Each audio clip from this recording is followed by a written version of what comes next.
So guys, subukan na natin to. Hindi ko na po natatanggalin to. Sayang din naman at naikabit na rin. So ating ano lang to, gagamitan ko lang nito.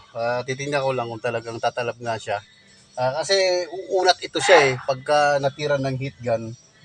Subukan lang natin. Subukan ko lang kung talagang uunat nga siya. Kasi nakita ko sa mga videos, mga ano nito, yung sa mga reviews nito, umuunat siya. Ito, umuunat. Kaya ito, nahirapan ako nito kasi curve ito Curve pag ganun siya. So, nahirapan ako.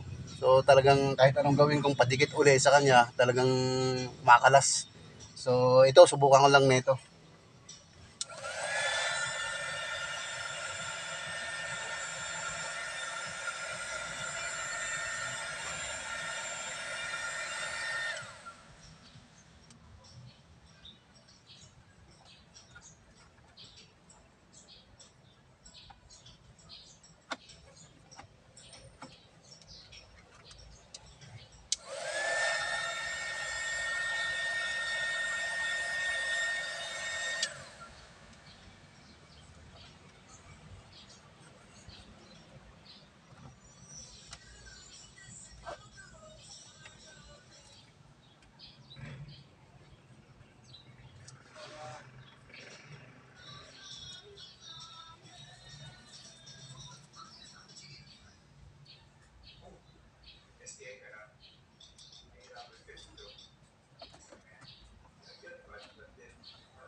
Ito, ang finishing.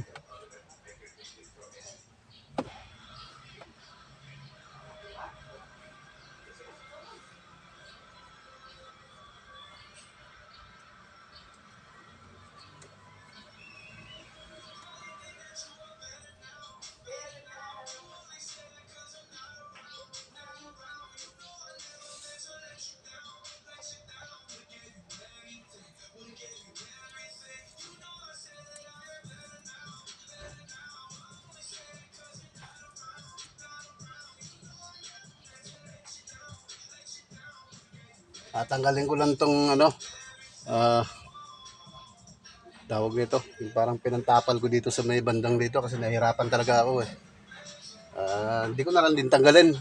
Tumalab, tumalab naman siya mga kawais. Maganda naman yung resulta. Sana nga hindi siya kakalas. Talagang totoo nga yung ano, totoo nga yung ah, nag-ano siya, kumbaga umunat, umunat siya. Tapos ito na, dumikit na siya. So hindi ko na kailangan palitan tong dihol na ano na to, na carbon finish Sayang din naman. Wala naman akong, although marami tayo nito, marami pa naman pwedeng mapaggamitan nito. Gamitin na lang din natin sa iba. So ito na siya. Dagdagan ko lang nito dito para gumanda naman yung pagka-finish niya.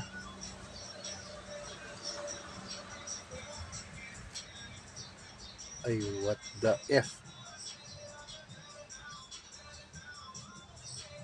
Anak ng tupas halo.